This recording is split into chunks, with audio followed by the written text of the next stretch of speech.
For many long years, the fear of betraying my country and abandoning those I loved would wake me up in the middle of the night. The shouts of the street hawkers and honking of bicycle horns always dragged me back to reality.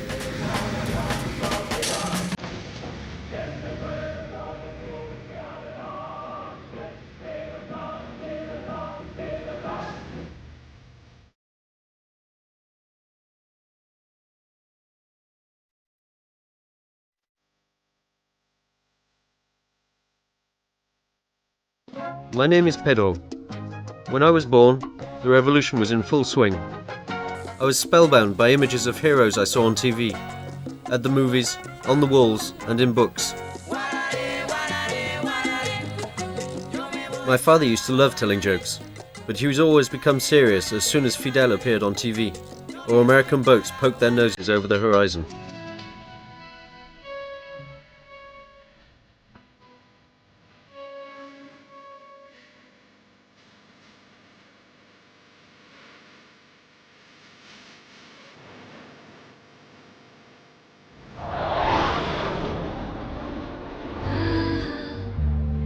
My father would tell me what life was like in Havana before the revolution. The Americans had the run of the city, and Batista ruled the roost in his capricious way. It wasn't always a pretty sight.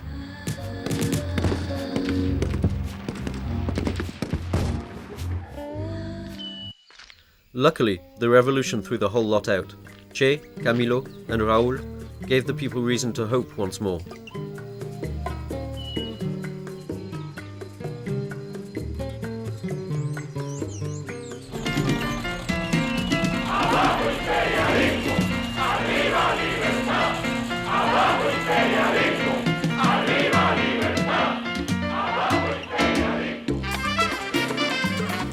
Aged 14, I dreamed of becoming a painter. I had one other dream, that of learning to fight, so I joined a military academy where the martial arts were the #1 discipline. Discipline in a Cuban sense, that is. I saw myself as a future champ. I had Che's willpower and training, and my heroes were the little Vietnamese fighting off the American ogre.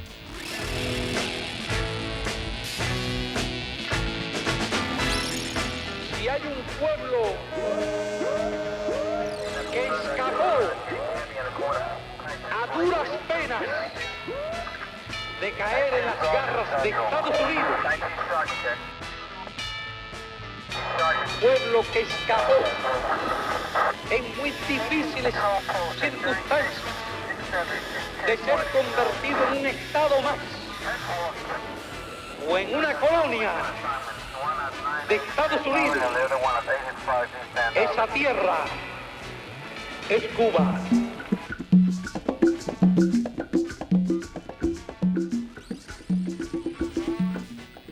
I believed that bravura and daring meant being able to take the blows. All it brought me was several fractures and a detachment of the retina. A small price to pay. Che had been killed in action. Camilo also had died for the cause.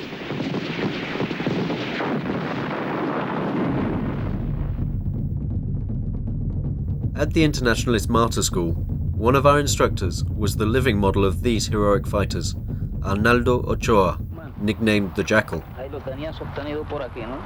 Toda la parte esa de adelante estaba destrozada, ¿no? Diógenes estaba hacia aquí. Tírate. No, para acá, Esa posición así estaba. Tenía el estómago. We trained like mad to prepare for combat in an unjust world where every liberation movement was waiting for Cuban reinforcements. I was absolutely convinced of it. One day, I was told I was blind in my left eye. That was where my training had got me. I could wave goodbye to the medals and missions I had dreamed of so often. I had no hope of becoming an army officer. My only chance was to try for spy school. That's where I learned to analyze the political situation in the world. I would walk for hours, laden with equipment I would probably never use.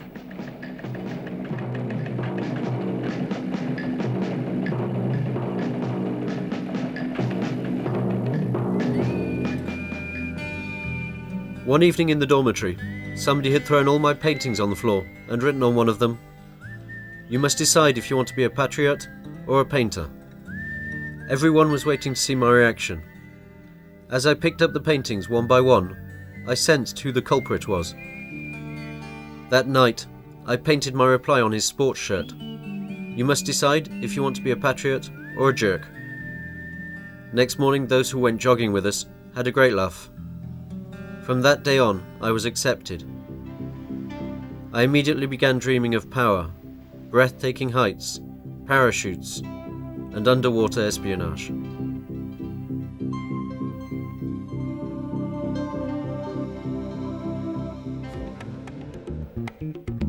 In 1975, I joined the Interior Ministry. Because of my eye, I was never sent on a mission. Instead, I was assigned to a unit of analysts, which was another way of saying cripples. Mortified, we plonked ourselves on our stools and wrote all kinds of reports. One evening, our boss called us to an urgent meeting. Fidel was there. He informed us of the launch of a top-secret operation in Angola.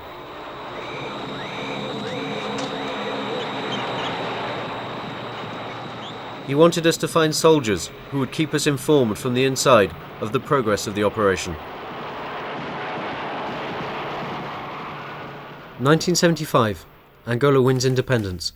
Civil war breaks out between the Marxist government and the opposition, supported by South African troops. The Angolan government requests aid from Cuba. Led by Tony de la Guardia, 238 Cuban military advisors arrive in Angola. The South African incursion is repelled.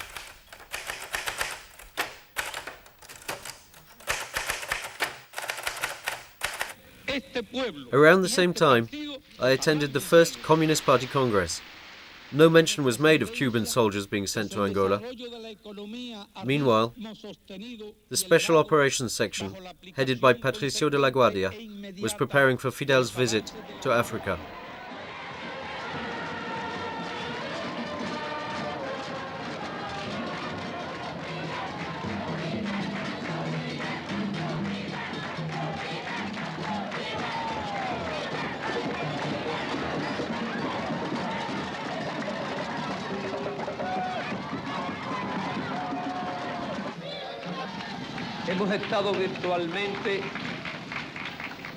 We have been virtually...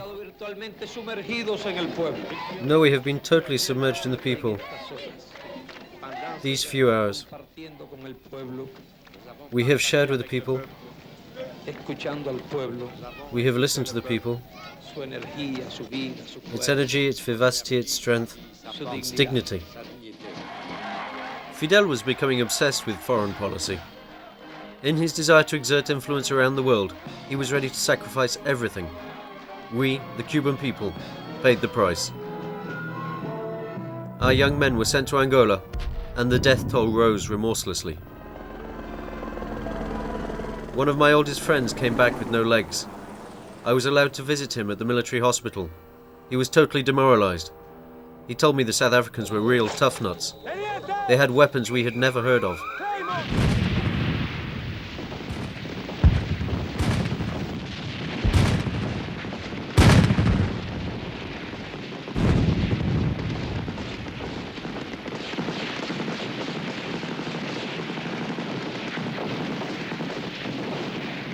We talked all night. He told me that over there, they injected themselves with drugs in order to cope, like in a bad war movie. He had no idea what the drugs were. In a word, hell. He made me promise never to talk about it, nor put it in my reports. I never said anything, not even to his mother, who was tormented by the madness overtaking her son.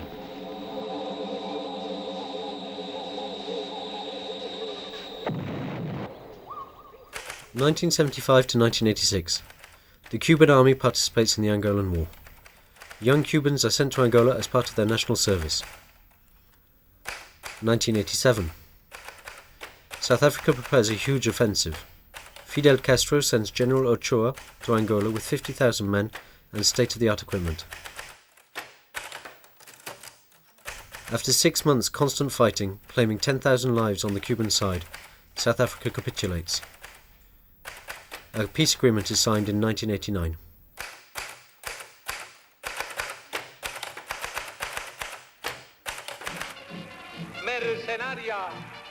After 15 years of war, Fidel welcomed home the survivors of Angola with pomp and circumstance, flowers, smiles, and speeches. But families despaired at the loss of their sons, and I watched my friends, amputated of their limbs, slipping into madness. Young soldiers wearing bandages and plastic casts stepped off the planes like Egyptian mummies.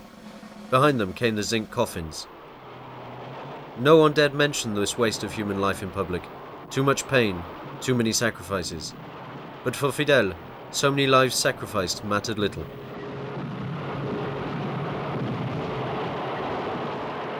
On June the 12th, 1989, 3 months after the peace agreement was signed, I was watching the match on TV when a news flash interrupted programs.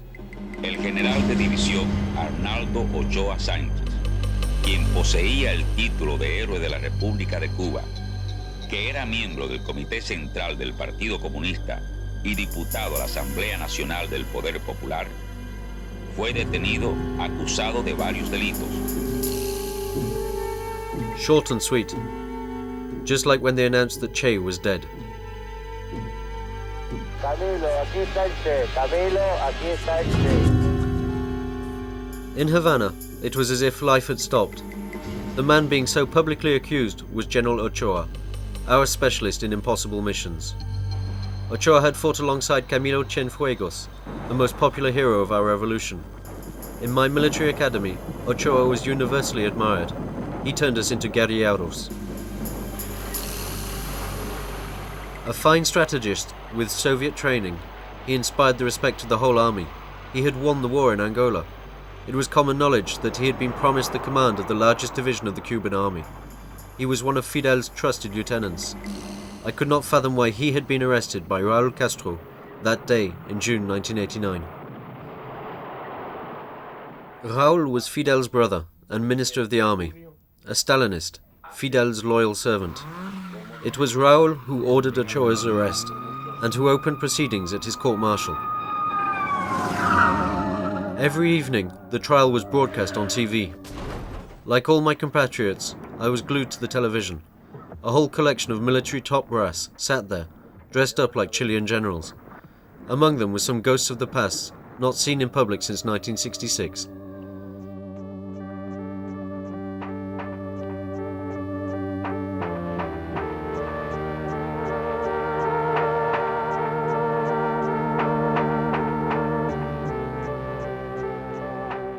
Compañeros generales,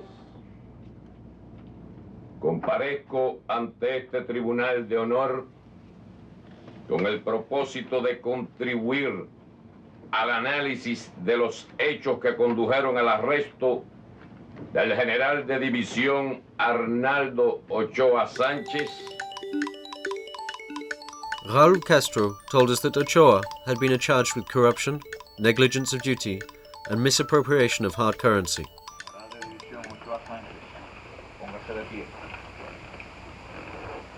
Puede usted exponer lo que considera necesario con relación a las imputaciones que se le han hecho. Y yo le diría que no es fácil. Dentro de los tormentos por el que yo he pasado y paso, de una traición a la patria, centrarse en cuáles fueron los motivos que poco a poco me llevaron a mí a este estado de degradación.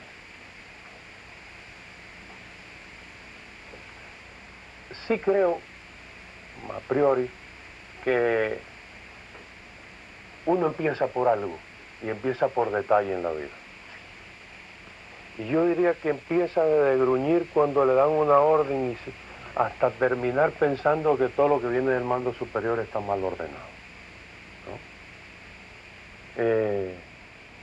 Y por ese camino uno se hace de un pensar independiente y llega a creer que uno es el que tiene la razón y uno mismo inmoralmente se justifica las barbaridades que hace, ¿no?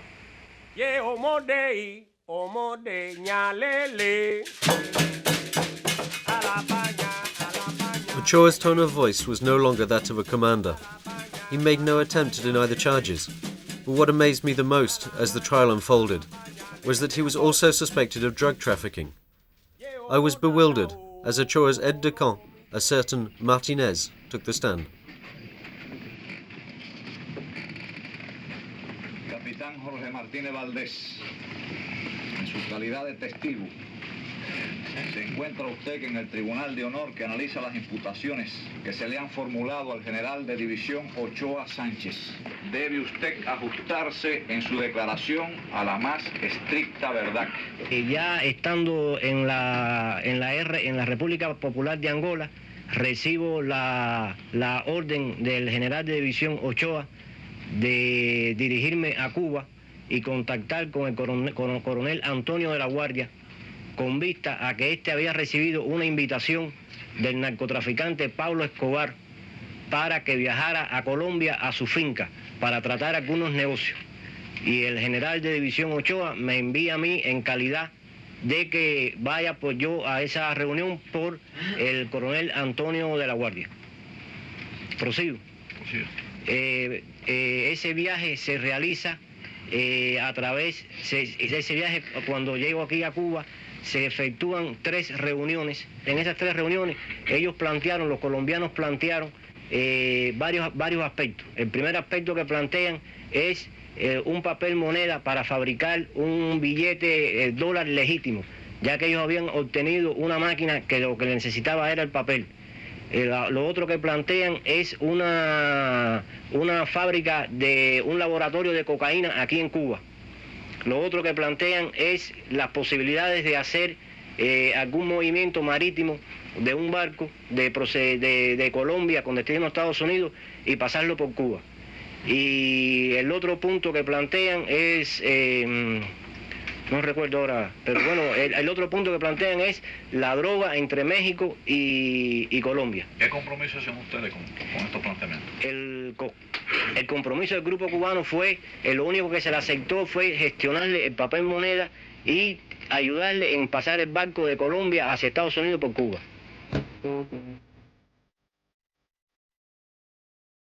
I sensed that Martinez, poor fellow, was brandishing the story of drugs like a rabbit from a hat. I got the impression that either he didn't realize what he was saying, or that he was being manipulated. I detected signs of military disinformation.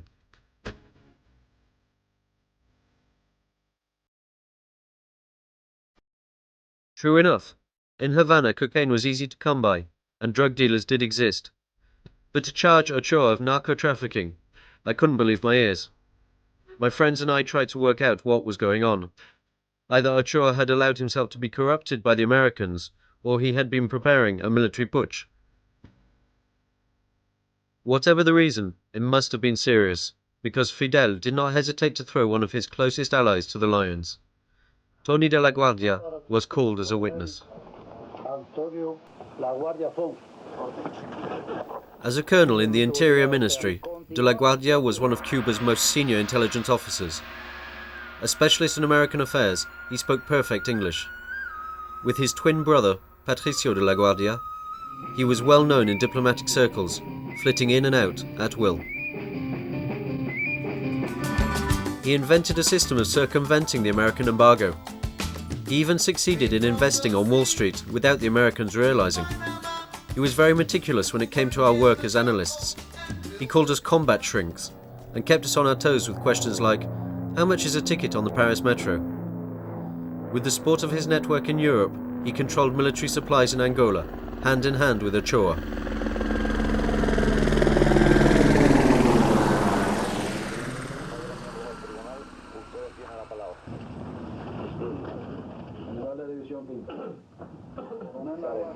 ¿De quién fue la iniciativa y cómo surge esta cuestión de iniciar operaciones con los narcotraficantes? Mire, la iniciativa surge a partir de que cuando yo llego a CIMEX ya estaba creado una sección por la cual se traía mercancía de Estados Unidos. La idea de mandarme a mí para allí era para, a través de formas indirectas y de formas encubiertas, traer al país de medios, electrónica, medicina, información científico-técnico, diversos objetos que estaban bloqueados al país por la ley de embargo de Estados Unidos. Claro, está autorizado. Sí, eso está autorizado. Las operaciones con el narcotráfico. No, eso no lo autorizó nadie. ¿Quién fue la iniciativa? No, la iniciativa surge de los oficiales, me lo plantean y yo les autorizo que sí, que la iniciativa es mía. Tormenta hacia el con 4. Adelante, al con 4, aquí tormenta. I knew full well that because of the embargo, Tony used to bring currency into Cuba. The parallel circuits of trade he created, which supplied Fidel's boots, car tires and even weapons, had never brought him under suspicion. Tony arrived relatively confident as a witness, but as the questioning went on, I saw concern flicker on his face.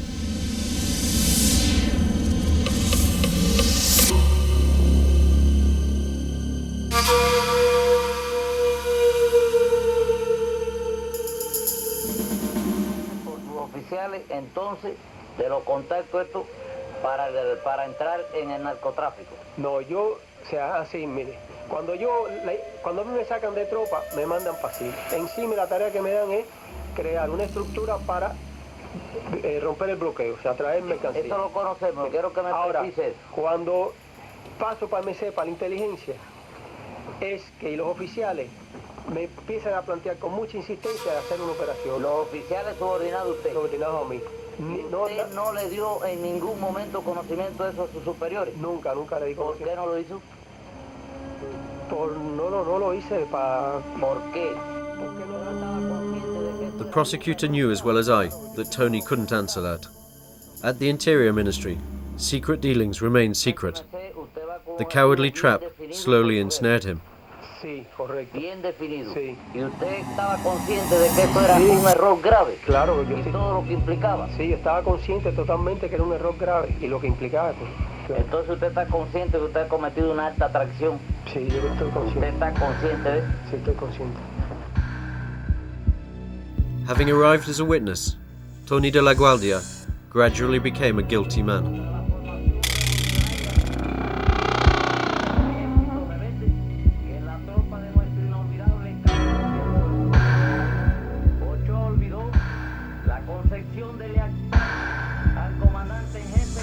Al 27 generals took their turn on the stand. Among them was General Almejera. In 1966, during the moralization campaign, his career stalled because of his participation in a group known as La Dolce Vita. Actúan todos esos compañeros en ese manejo, con esos elementos.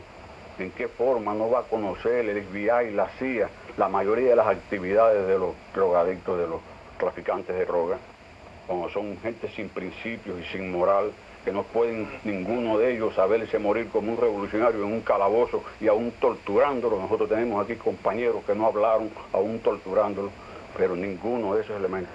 El peligro fue muy grande, que a lo mejor en todo este proceso, le estuvieran dando, cuántas cosas no sabrá el enemigo, y le estuvieran dando largo a todo esto para realizar una operación mucho más grave contra Cuba en cualquier otro orden, ya al tener elementos penetrados aquí dentro.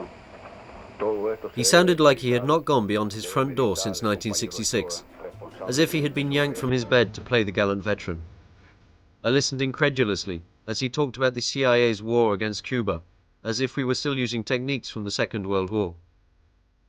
He obviously thought that Ochoa would be judged in the comradely way prevalent in the early years of the revolution, with a simple rap on the knuckles.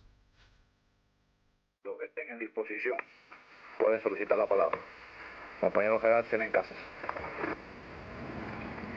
General Zenén Casas had a reputation as a bruiser. El general Ochoa, probado en la vista de este Tribunal de Honor, el general de división Arnaldo Ochoa Sánchez abandonó sus principios, moral y prestigio, traicionó a su pueblo, sus ideales y a nuestro comandante en jefe, como fue aceptado por él en la vista de este juicio.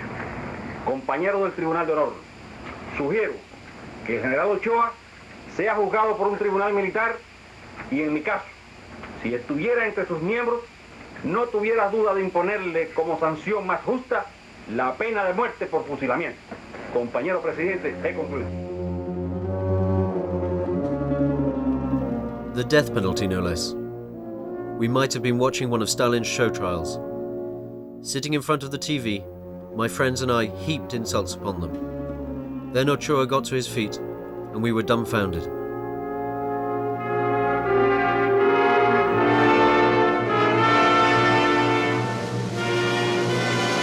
General de División Ochoa Sánchez, póngase de pie. Este tribunal le solicita que usted exponga sus opiniones después de haber escuchado la de todos sus compañeros.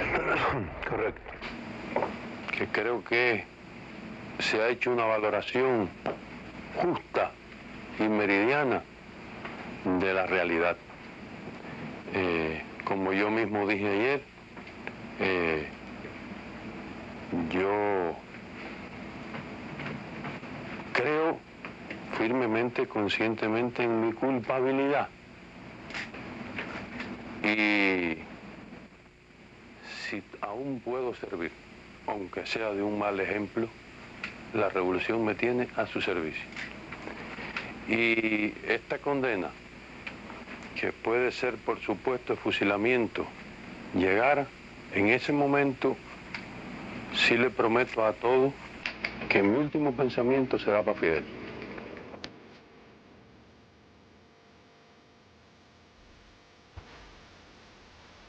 Watching Ochoa's admission of guilt was a painful experience. I thought I was free and alive, and suddenly I discovered that I was a political prisoner in waiting. If they could succeed in condemning Ochoa, what would they do to me, an ordinary citizen?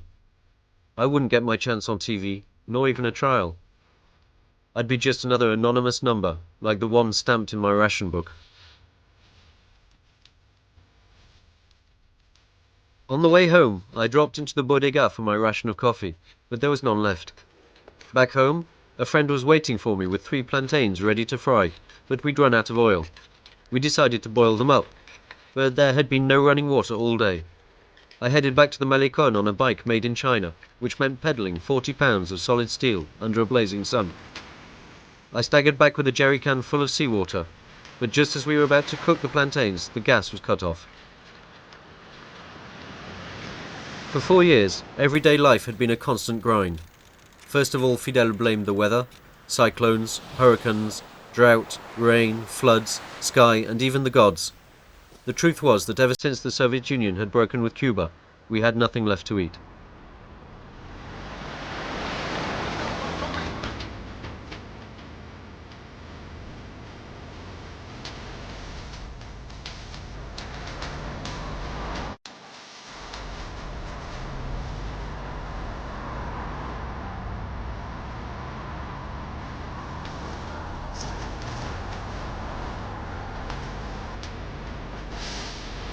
When Fidel launched the slogan, socialism or death, we were already half dead. No work, no housing, constant power cuts, except of course when the TV was showing the trial. Throughout June 1989, tensions rose across the country. Havana was full of jeeps and helicopters flying overhead. We were called to a meeting with our new boss. He was a very authoritarian fighter pilot with limited vocabulary. Things were going to change at the Interior Ministry, he told us. He ordered us to inform him of everything we did and show him how well we could work. We looked at each other in silence. Something decidedly unpleasant was in the air.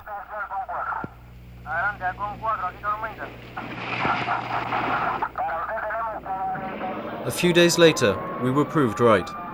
11 Interior Ministry officials were arrested. It was announced that the trial had been moved to the theatre of the army, with a whole new supporting cast.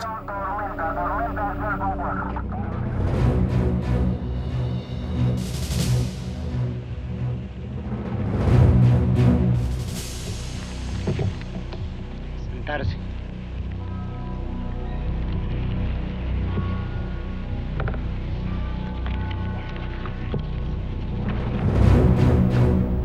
The main charges still concerned General Ochoa's alleged involvement in cocaine trafficking.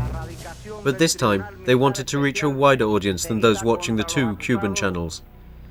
Just in case the foreign media had missed the first part of the show, no expense was spared to give the second act international appeal. There were cameras on all sides. The lawyers present had a battery of microphones at their disposal. The room was packed full of extras. On the front row sat the 14 accused. Amongst them, I recognized the arrested intelligence officers, Tony de la Guardia and his twin brother Patricio, Ochoa and his aide-de-camp, Martinez, all stripped of their rank. It was not hard to imagine Fidel behind the curtain of this theatre macabre, pulling the strings. Antonio Rodríguez Estupiñán, acusado Arnaldo Ochoa Sánchez, ubíquese frente al tribunal.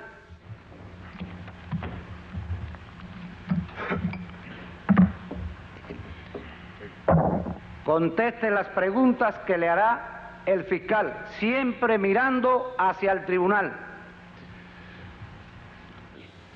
Ochoa, ¿qué cosa le propuso Martínez Escobar? Le propuso Martínez Escobar.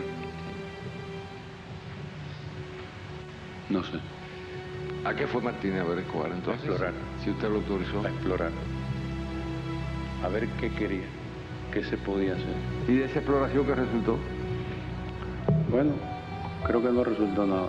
Ya yo le dije que yo había aceptado todo eso, pero que yo los detalles de esto no los conozco, ¿no? Y que cuando yo le hablo aquí en genérico, estoy hablando de mis ideas, ¿no? Usted sabe que esto es como un combate, todo el mundo le va al combate y después cada cual hace su historia, de lo que vio en su frente. Sí, Ochoa, lo que pasa es que esta es una historia en la que estamos involucrando al país en un riesgo. No, pues no, como es, no sería necesario. En su condición de lo que usted ha sido, usted ha representado para la Fuerza Armada, para el país, para el partido, para el gobierno. At last I saw Ochoa standing up for himself. This time the tone had changed. Ochoa realized it, and so did we. They were out to blacken his name. He had admitted his guilt, but it wasn't enough. His dignity and composure had impressed the Cuban people.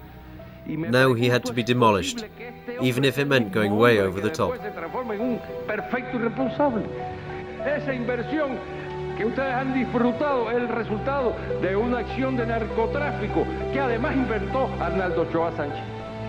Cuando usted gana conciencia de que Tony la Guardia está haciendo ese negocio. Ni Antonio de la Guardia ni yo nunca hicimos nada de laboratorio, ni pensamos en montar ningún laboratorio. No pensaron en un laboratorio en aquel tiempo. Además, eso es ilógico, eso es imposible, es una locura. Y Martínez le dijo que también se había hablado, inclusive hasta de la posibilidad de obtener papel para falsificar dinero. Sí se habló aquí, él me lo dijo. Yo lo oí y, por supuesto, no falsificar dinero, buscar papel dólar para hacerlo. ¿Usted no iba a beneficiarse de eso en nada? No, ¿en qué me iba a beneficiar? Es decir, Cuba no recibía con eso ningún beneficio. Sí, todo. Como todo. The prosecutor tried to depict Ochoa as a petty criminal, but the need for hard currency was a genuine problem for the state. In 1986, I had attended a meeting of the party where we were told, "Do all you can to bring hard currency into the country." We called it assistance to revolutionary movements. Soviet aid was a thing of the past, but we still had to finance the war in Angola. As a result, military leaders like Ochoa moved from warfare to marketing.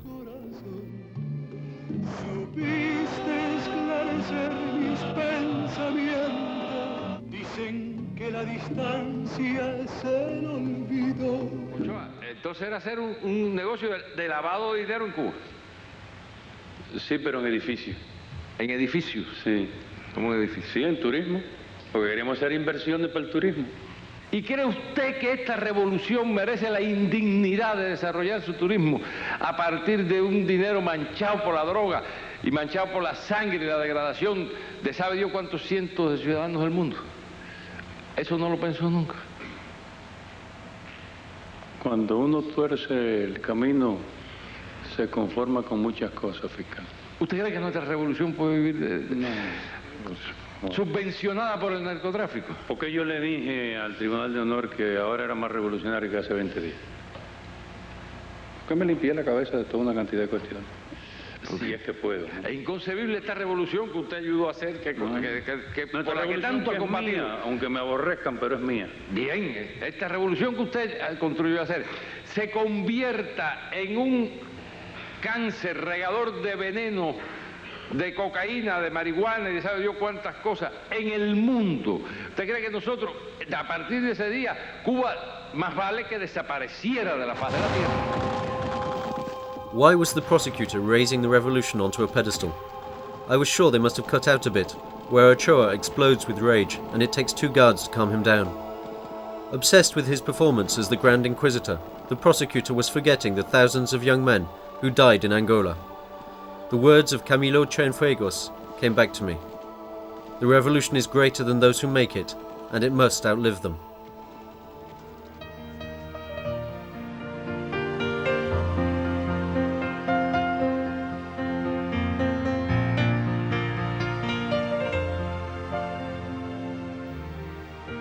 Apparently, Fidel didn't share that opinion. He had been in power for 30 years and wasn't about to relinquish his grip on affairs. In Cuba, the leaves didn't rustle without Fidel knowing. It defied belief that there was any drug trafficking going on without him being informed. Presidente, a mí me basta por el momento. Voy al presidente una pregunta más. Ochoa, conteste la pregunta. Ochoa. Fiscal. Este país, hace un poco más de 3 años, fue convocado por el comandante jefe del partido a un proceso de rectificación de errores, de tendencia negativa, etcétera, que ha conmovido una buena parte de nuestra población. Durante todo ese tiempo usted permaneció fuera de Cuba. No sé, pero casi todo. Yo una gran parte de la vida la paso por fuera de Cuba. A usted no. Esto de empezar a hacer la revolución de nuevo, fiscal, por métodos distintos, ¿a usted no le entusiasmó? Esas son cosas difíciles. ¿No le entusiasmó? ¿Por qué no me va a entusiasmar? Pero son cosas difíciles de decir ahora. No, fue que yo no tuve en cuenta esto. ¿No? Yo digo no, en el orden político. Mire, de un revolucionario. Pero si yo le puedo decir a usted honradamente que el hecho para mí de haber traicionado la tierra en que nací, a mí no me deja pensar en otra cosa. Lo entiendo. Eso es suficiente. Ahora, Ochoa. Here, Ochoa dodges a very dangerous question. Had he conceived of a revolutionary model different from that envisaged by Fidel? Deep down, was that not his real betrayal? Having been trained in the Soviet Union, he could not fail to be aware of the changes taking place. There had been a warming of relations between the USSR and the USA. The world was changing, but not Cuba, firmly under Fidel's thumb. Doing a deal with the Russians, or opening up to the world in any way, was simply out of the question.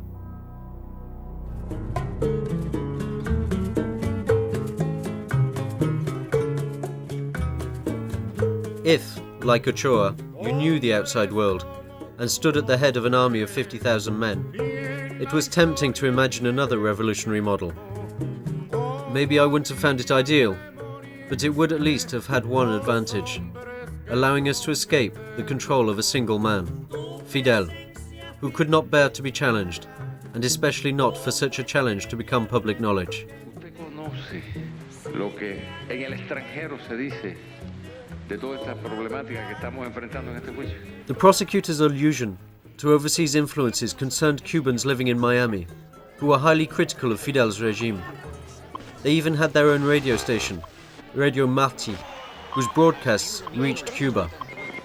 Just before the trial, 6 Interior Ministry officials had defected. They had been interviewed on Radio Marti. We listened to them in secret, hoping they would fill in the gaps. As for Fidel, he must have feared that these renegades would make embarrassing revelations. I began to see that he was using the trial to head off all these rumors. Vi algunos cortos noticiosos del Telemundo, la CNN. En realidad, ¿qué se dice ahí? Que hay una incisión política, que lo que hay es un levantamiento militar en Cuba, que es sedición, que el Ministerio de las Fuerzas Armadas y el Ministerio del Interior hay sublevación, que hay una lucha entre los viejos y los jóvenes, Y qué bueno que Castro está haciendo como diría, una purga, ¿no? Es decir, se dicen tantas cosas que uno se da cuenta de hasta dónde son capaces de llegar el cinismo de estos señores, ¿no?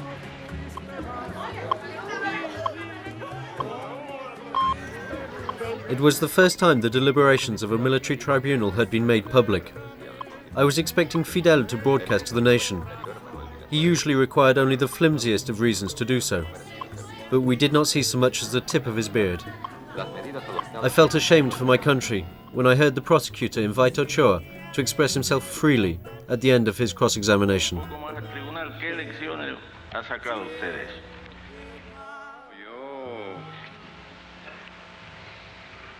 Yo he analizado esto bastante,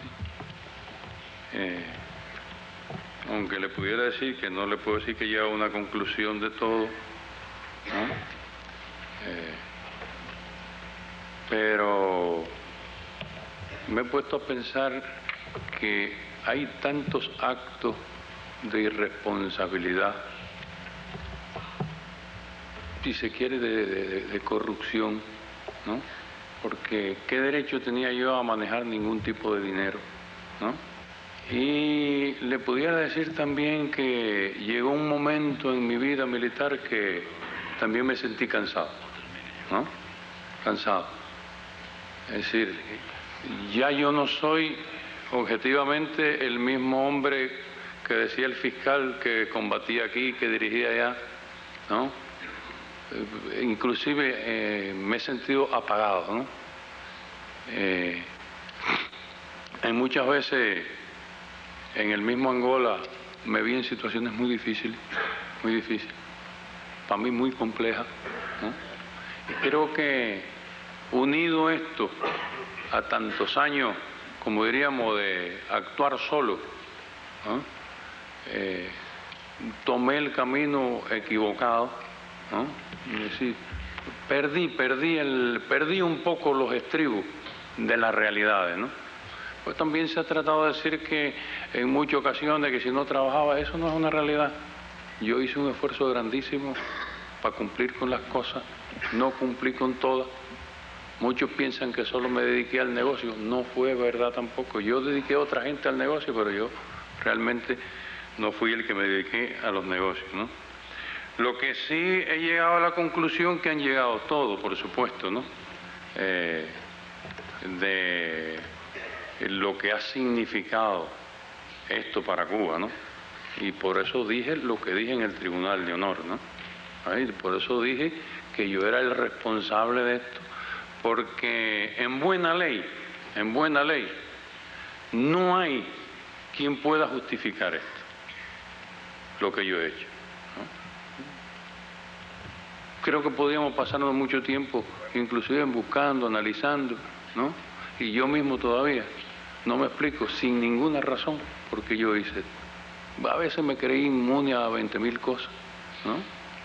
Y la realidad me demostró que no era así, ¿no? Cuando un ser humano pierde el crédito, ya no es nadie, ¿no? Y bueno, creo que Ochoa no longer had the strength even to pretend to defend himself. I could not bear to watch a man who fought heroically for the revolution, declaring himself a non-entity. The tribunal played its role perfectly by lending him a polite ear. But we Cubans were forced to watch these pictures. We were obliged to become the accomplices of Fidel's Machiavellian cunning. Raging at my own impotence, I nearly threw the TV set out of the window. I went for a walk. I ended up outside the house of my former instructor in operational psychology. He was already on his 4th bottle of rum, and retreated into silence as I bombarded him with questions. Finally he said to me, "Don't stay in Cuba. Leave as soon as you can." I walked aimlessly, my legs unsteady and my brain in turmoil. My eyes were tired of watching, but every day the soap opera trial monopolized both channels.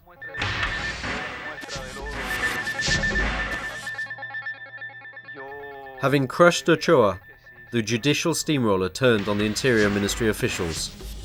First up were Tony and Patricio de la Guardia.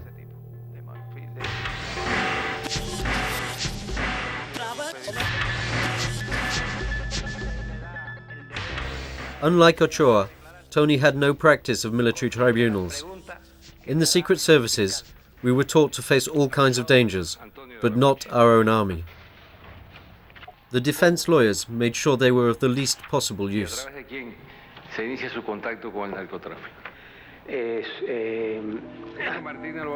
The prosecutor conducted his cross-examination with commendable zeal.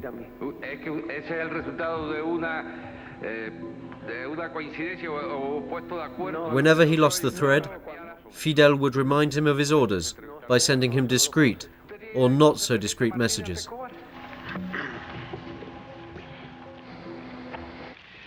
Acusado Antonio de la Guardia.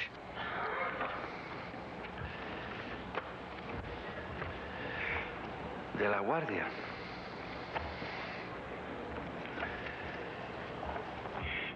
Usted tiene hijos, ¿verdad? 4 hijos. 4. Pero usted ha viajado mucho por el mundo. Sí, señor. ¿Usted ha visto la miseria? Sí, señor. ¿Usted ha visto las consecuencias del narcotráfico? Sí, señor. ¿Usted ha visto lo que significa para la juventud? Correcto. ¿Usted conoce que es el flagelo de la humanidad en este momento? Sí, señor. ¿Usted es parte de esa fábrica de desgracia al mundo? Sí, señor. ¿Y su conciencia de la Guardia? No, mal. Me basta, señor presidente.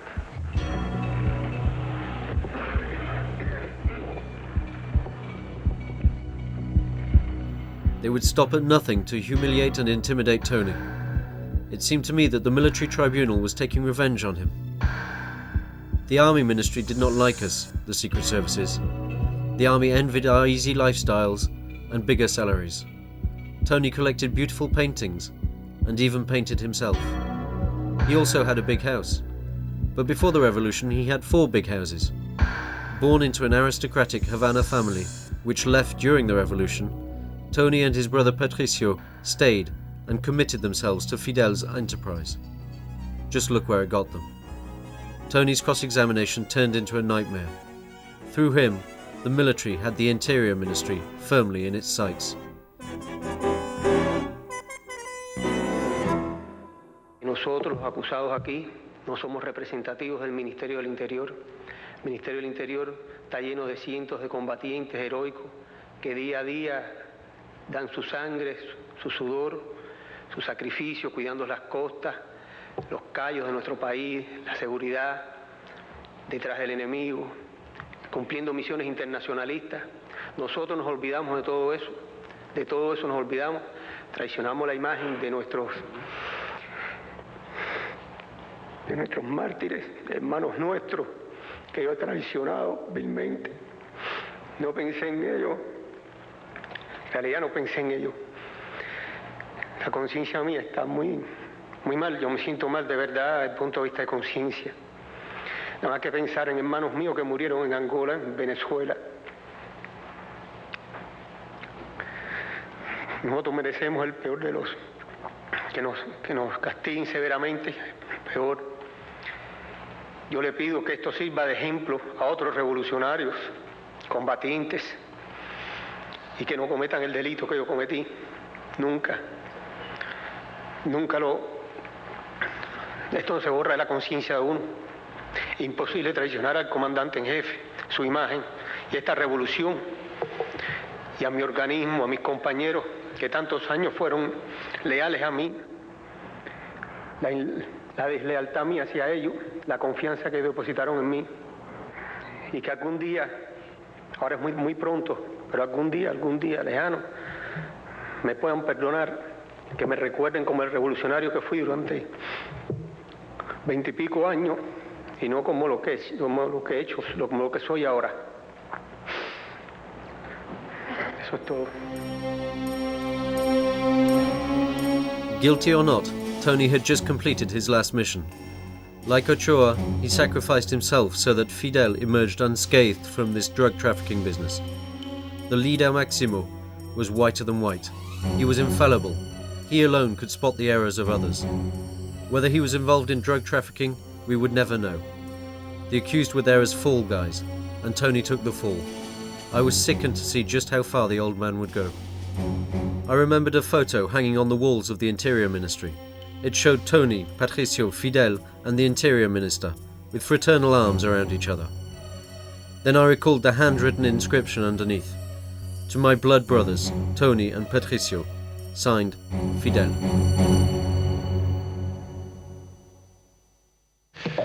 Solicito la presencia del acusado Patricio de la Guardia. Acusado Patricio. When Patricio was called to the stand, I said to myself that if he tried to appeal to the old man's better nature, he stood no chance. Acusado Patricio, responda a la pregunta que le hará el fiscal. Acusado Patricio de la Guardia.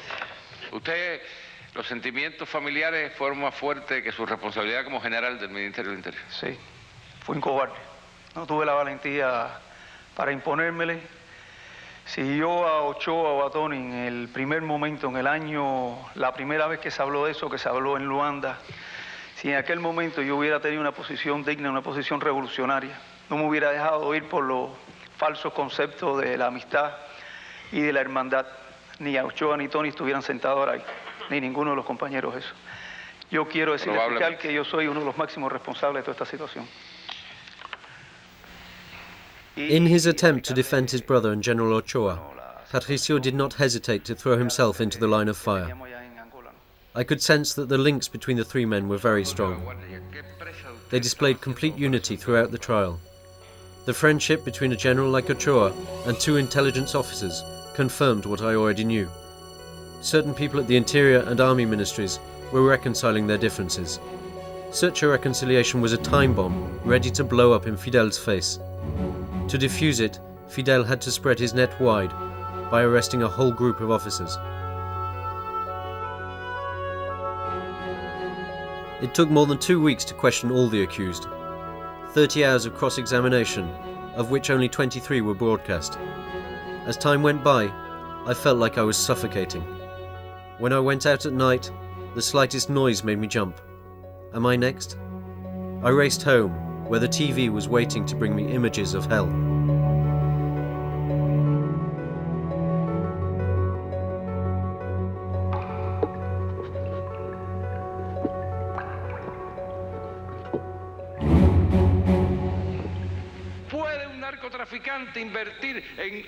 The 11 other accused were bewildered to find the cameras turned on them. For members of the secret services, the world had been turned upside down. The trial replaced all the speeches that Fidel might have made. What's more, the old man kept himself well out of sight. Hidden in the wings, he was too busy directing operations.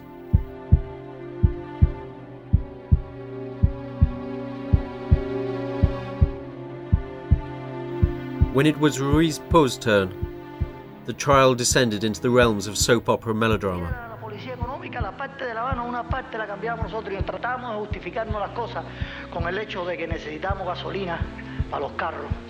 ¿Se da cuenta? Y eso no era más que una justificación. En realidad, la gasolina y el gasto que podíamos tener de viaje era nada, al lado de las ganancias y de los que vivimos y de los que robamos. Porque esa es la palabra. Eso es todo lo que conocí. ¿No queda más nada por decir, acusado? Sí. ¿Queda algo por decir? Sí. Dígalo. Que la única vergüenza que he tenido es decir la verdad de todo lo que he cometido y que la única condición de revolucionario que me puede haber quedado a mí es tener la valentía que me faltó para negar todo esto, para poder decir la verdad de primer día. Bien, acusado, yo le pido que se calme. I was panic-stricken to think that the terrified figure of Ruiz Po could just as easily have been me. As the trial went on, I lost my last illusions. The revolution for which I had given my youth had become a shameful old man. An old man whose indulgence Ruiz sought. An old man Ochoa knew to be merciless. ¿Usted está en condición en que yo le formule dos preguntas? ¿Cómo no? Y créeme que lo voy a contestar. ¿Usted tuvo Yo sí estuve en esa posición al final, pero en realidad yo me daba cuenta de que era un mecanismo. Yo me daba cuenta y se lo dije al mismo instructor. Le dije, es un mecanismo, es una repetición de cosas, es un mecanismo, esto no es así. Esto es que ya uno no sabía cómo decir no. No, incluso le dije al instructor, ¿quiere que le diga más? Esto no hay nada más parecido y más bochornoso. Esto parece como si me hubiesen reclutado. Se lo dije al instructor. Como si yo fuera un enemigo.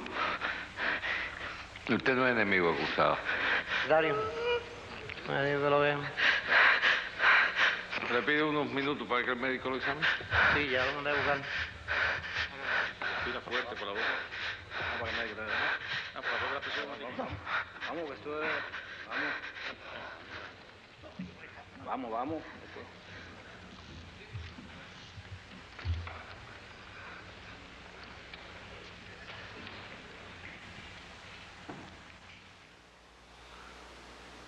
Muchos en el mundo se asombran. Algunos dicen si le hemos dado demasiada importancia. Es que en muchas partes del mundo esto no tiene ninguna importancia. La malversación, el robo, la indisciplina, la impunidad, los negocios turbios, no tienen ninguna importancia. Pero para nosotros sí tienen mucha importancia y le hemos dado la importancia que hay que darle. Y desde luego, como se ha dicho, convertiremos este revés en victoria. Pero eso va a depender de la actitud que adopte el país, de las medidas que se tomen, no solo de sanción, sino después de la sanción. Me refiero con relación a todos aquellos que sean potenciales seguidores de esta conducta. No, yo no creo que el proceso de rectificación pierda, va a ganar. Como dijo Raúl, que había expresado un hombre de pueblo, que ahora sí puede avanzar 10 años el proceso de rectificación. Yo creo que ahora se va a entender mejor. Y ahora el partido va a disponer de mucha más fuerza para exigir y para imponer normas.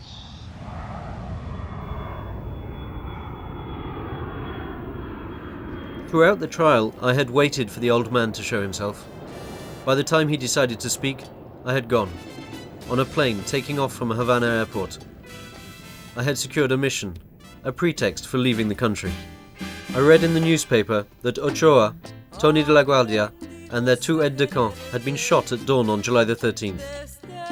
On my arrival in Paris, celebrations were in full swing for the bicentenary of another revolution.